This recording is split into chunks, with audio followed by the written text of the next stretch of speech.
Well, I'm getting towards the end here. Built all the receiver stuff and the driver. So now I'm going to build the power transistor, power amplifier. The hardest part will probably be winding L3, and it's a bit of a challenge. This doesn't tell you, well, it tells you it's the what does it say, 3743 core, but not how many windings. If you look at the bill of materials, L3, it just tells you which one it is.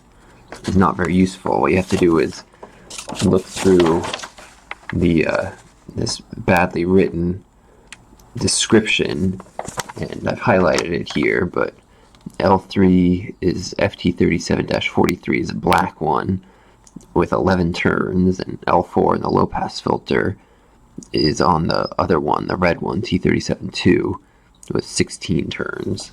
So we'll put that to the side so we can refer to it as needed, and move the camera out of the way so I can have some space to work.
So theoretically, we have a working transmitter now.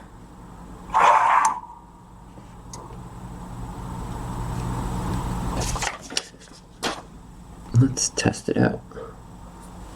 Now that we've built the PA and output low pass filter, we can test it to see how it looks.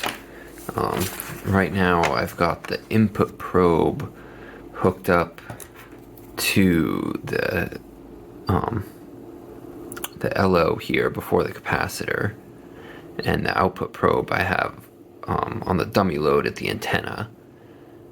So we should see from the small signal that the NE602 produces through the two-stage, and we should get a nice sine wave out here if we've done everything correctly. Yellow will be the input and purple will be the output at the dummy load. If we turn on, we do indeed see the there we go. See the whatchamacallit, the 7 megahertz signal coming out of the mixer, which is what we expect. It's got a peak-to-peak voltage about 1.8 volts, and then if we go key down, we definitely see something. Let me stop that. So key down, the mixer voltage is 2.3 volts peak to peak, and the output is 18 volts peak to peak. The vertical scales are different for the yellow and the purple. Yellow's at 2 volts per division, purple's at 5 volts per division. So RMS for the purple says 6.71, so that is just under 1 watt output, which is not bad. I bet if I were to take off this probe, might be loading it down a little bit. Take off the input probe, and if we do it again, well, we gotta switch the trigger to channel 2. Hopefully that's good. There we go. And there we're seeing peak to peak is 25.6 volts, so RMS is 9 volts, so that's 81 divided by 50 is it's almost 2 watts. So that's not bad. The shape of this purple wave looks pretty good. We want it to be a perfect sine wave. Compared to the yellow input, it definitely is a lot better, but I gotta figure out how to record a signal and save it on a USB and put it on the computer. I can take the FFT of it and we can take a look and see what the spectrum actually looks like. But that's not bad, getting about 2 watts out. I don't have a calculator handy. Here we go. If we do the math, it's power equals V RMS squared over R, and we have a 50 ohm load on the output. The RMS voltage, let's say, is 9.1 squared over 50.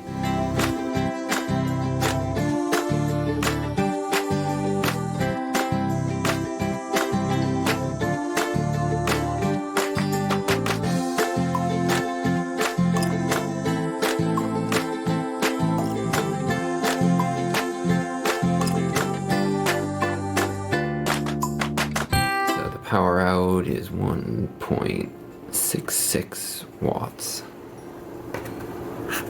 if I did the math correctly. Now that we built the final transmitter stages and low-pass filter, we want to know for sure that our signal meets the FCC emissions requirements, which say that if the transmitter was installed after 2003's, any spurious emissions have to be at least 43 dB down. This is just a screenshot CSV. I saved it from the scope of the 49er with the key down, and from this it looks like a sine wave. It's hard to tell that it's not ideal, but if we take the FFT of that, we can see there's a whole bunch of spikes here. A little bit of a DC offset too. It looks, oh no, that's a 0. But really we want the power spectral density. So here we've got DC on this side going up to 1.2 times 10 to the 8 hertz, which is what, 120 hertz. But you can see that this peak here at 7 megahertz is at 10 to the negative 6, and this first harmonic at 14 megahertz is only a little bit below 10 to the minus 8. So that's only, 23 dB down. And this one is probably only about 30 dB down, the third harmonic. And then past that, this 10 to the 10 line is 40 dB down. So this transmitter definitely does not meet FCC requirements. If we look, I also did this with the KX3 to make sure everything was working. This is the output 7023 megahertz, just like our 49er, transmitting from the KX3 into a dummy load. Here, we look at the Fourier transform. It looks a lot cleaner. You can just see the single spike. And if we look at the power spectral density, one spike, it's, I don't know, a little below 10 to the minus 6 on this scaling. So minus 40 would be, 43 is probably about, 10 to the negative 11, and you can see everything that is below that. This is DC, that won't get transmitted, I'm not concerned about that.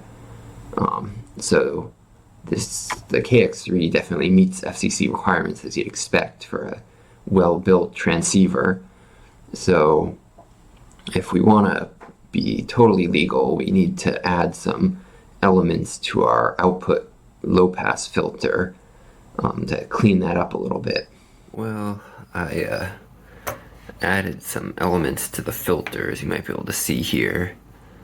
Basically, I cannibalized another 49er I found lying around and pulled off the toroid, and then this is it's a 102 capacitor here, which if you decode it, it's 1000 picofarad, which is basically double of the 470, or close enough, to a standard value.